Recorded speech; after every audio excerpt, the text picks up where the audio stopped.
Hi everyone, I'm Jerry Ford and welcome to my studio.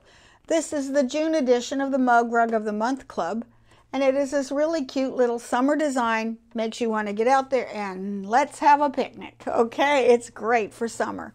If you would like a copy of this design, then send an email request to me at waltzquilt@yahoo.com and I'll be happy to send it to you.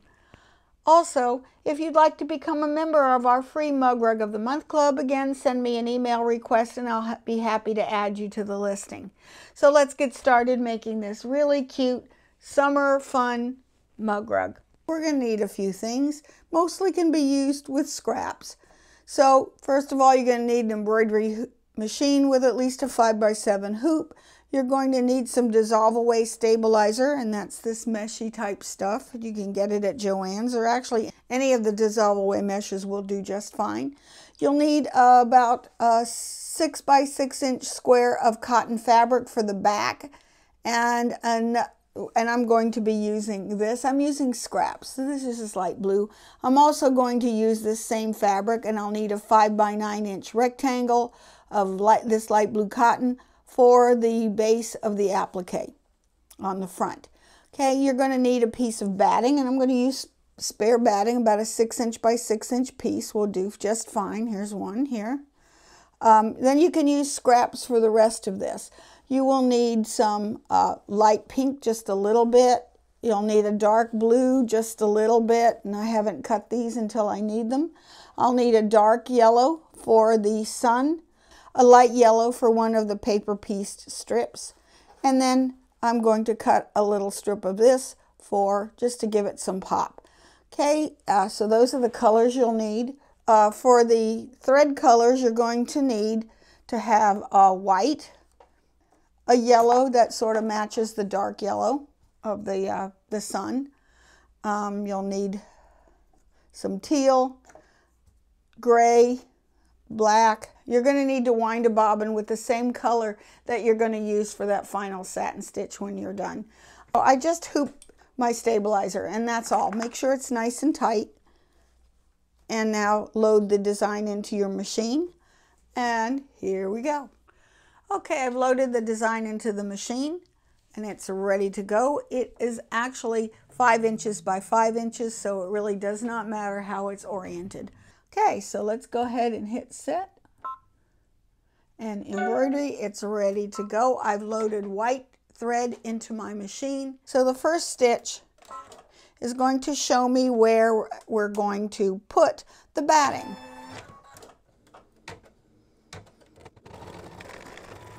I know it's a little hard to see that, but there's white right along here. Okay.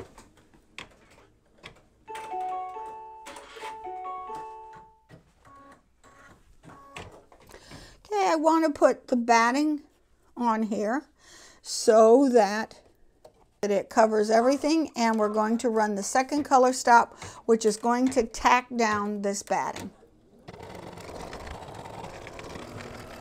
Okay, it also is going to show you the placement for the first piece of fabric, which is going to be that blue diagonal that goes in the upper left-hand corner. Okay, I'm going to take a sharp pair of scissors, preferably the curved ones. Those work really well. And I'm going to trim away the batting from the outside of the hoop, and what that does is it keeps this batting outside of the edges so that you don't have any white fuzzy bits poking out when you're done.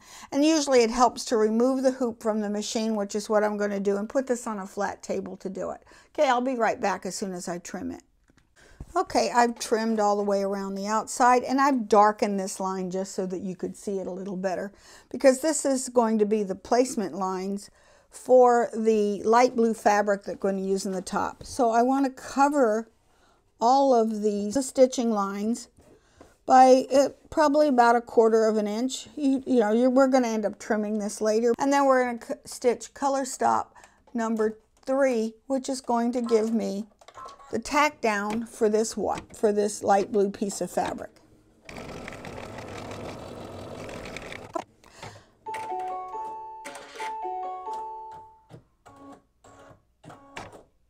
Okay, I'm going to now trim this edge right next to the stitching.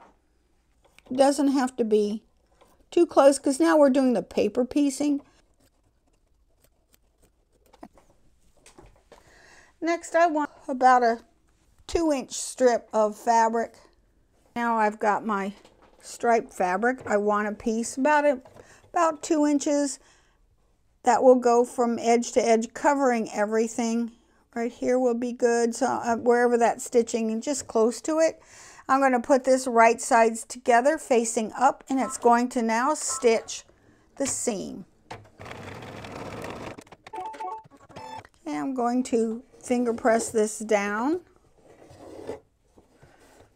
and it's going to tack that into place. Next color stop. All right, that works. So I'm going to pull this out a little bit, and I'm going to trim, because I don't have to keep these edges because this is going to be the end. I'm going to leave them until all the stitching is done, just in case they pull in a little bit. Then I will trim them later. Okay, I'm just going to trim this across the bottom. Then I'm going to take my next piece. Again, I'm going to, so that it covers everything right here. Put that back into the machine, and the next color stop.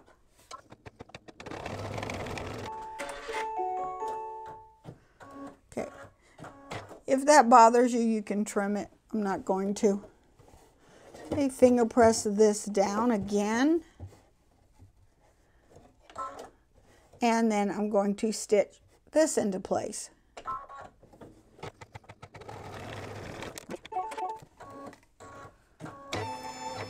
Same thing again. I've got a little too much. I'm just going to lop some of that off for now. And I'm going to trim close to this line down here.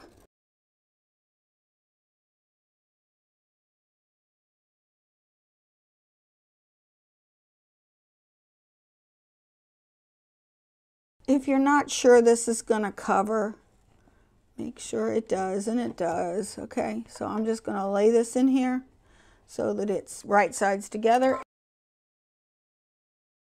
And I'm going to trim this down, more or less. There. Fold it down. Stitch the sack down.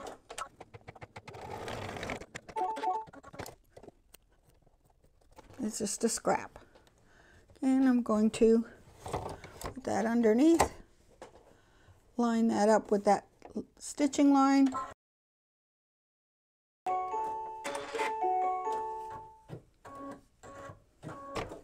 Okay.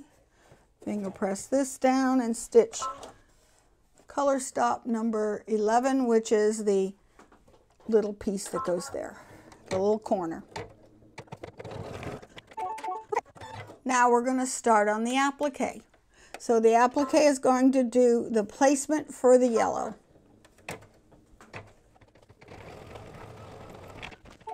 Need a scrap of bright yellow. So there's my placement for the applique. I'm just going to place this yellow on the top. I'll trim this later when I pull everything off the machine. And this is going to tack down the yellow fabric for the sun.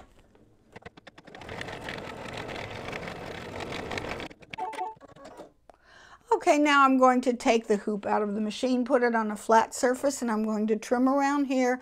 And I'm going to trim just the excess off. I'm still going to leave this until I'm ready to put the backing on. So I will be back. I have threaded the machine with a bright yellow, and now we're going to do the sealing stitch or a satin stitch around the sun.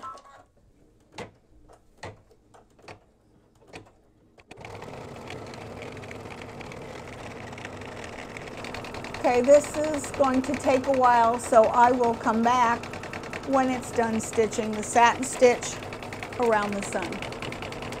Okay, we did the outer edges of the sun, and now I'm going to put black into the needle, and it's going to do some of the features on our sun. Next is going to be dark gray, which is going to be the inside of the sunglasses.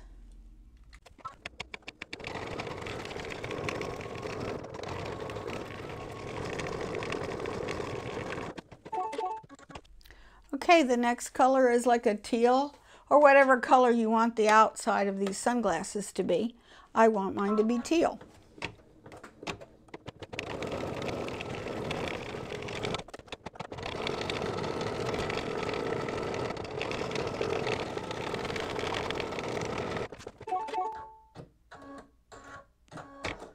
Okay, next is going to be black, and it's going to just put a couple of extra little highlights in.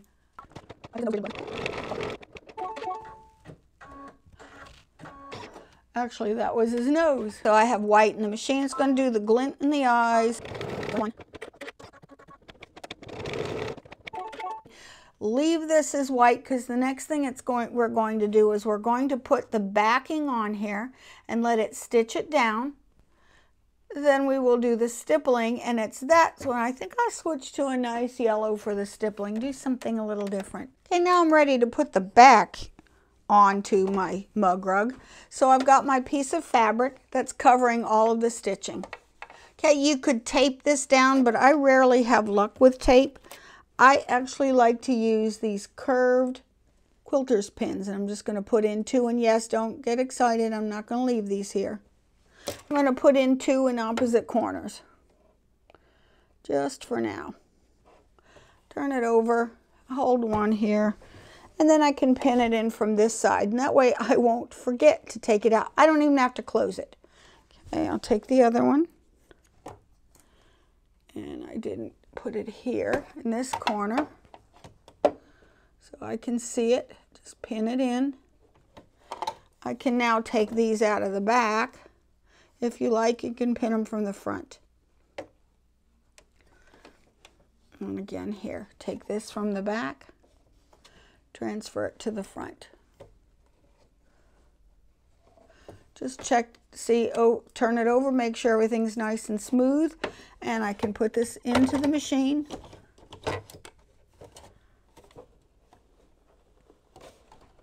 Okay, I'm going to take the pins out. I'm not leaving them there to stitch. That would be real dumb. Okay, and then I'm going to put a nice yellow into the needle, and I'm going to, next thing it's going to do, it's going to stitch the outline. That flipped over, but that's okay, I can trim that off. Okay. Now it's going to do the stippling. I'm not going to worry. That's going to have a zigzag around it, so I can unflip that fairly easily. There, that's good. Okay, now I'm going to do the stippling.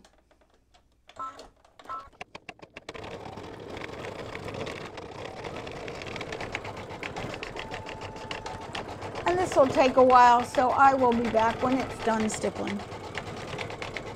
I'm going to go ahead and remove the hoop from the machine, put it on a flat surface, and I'm going to trim closely on all sides, on the exterior sides of the mug rug, on both the front and the back. Okay, I trimmed it closely around the front and the back. Check out any of the weird knot stitches that you get on the back. I put the hot pink into the bobbin as well as in the needle. Put this in. Next, it's going to do a satin stitch that's going to seal in the edges of the mug rug.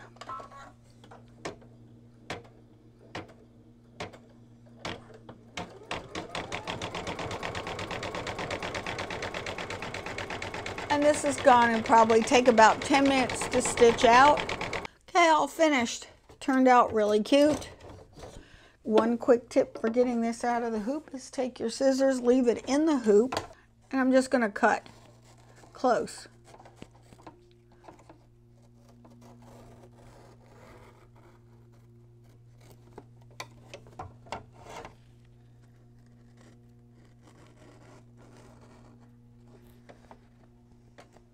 Use a seam ripper too.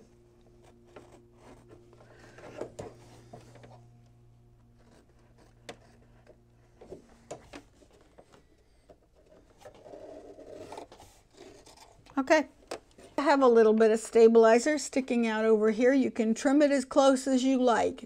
If you are going to give this as a gift or use this so that cold lemonade or whatever will sit on top of it, the condensation is going to seep into this and it is going to cause the wash away stabilizer to shrivel up like a prune. It isn't going to hurt it to put it into just a sink full of warm water, let it sit for a few minutes, blot it between towels, turn it on the back, and press it dry. If you didn't care, take a Q-tip, wet it in water, just touch it along the edge, let it dissolve, and you don't have to worry about trimming it at all. You don't see any of the stabilizer sticking out. And what I like about this, since we trimmed the batting and the backing in the front before we did the satin stitch and clipped it nice and close, it's got a nice wide zigzag, I don't see any telltale little fuzzies showing through. The only thing I have to trim is my knot at the beginning. Okay, that's it. I hope you like this little project. If you would like a copy of the PES embroidery file so that you can stitch this out, and you can do it on any machine that has a 5x7 or larger hoop, send me an email at waltzquilt@yahoo.com and I'll be happy to send it to you. If you want to become a member of our free Mug Rug of the Month Club, again, send an email request to me at waltzquilt@yahoo.com. That way you won't miss any of our future designs. So thank you so much for watching. I hope you enjoyed this project. Be sure to like, comment, share, and hit the notification bell so I can let you know when the next video comes out. Until then, happy sewing. Bye.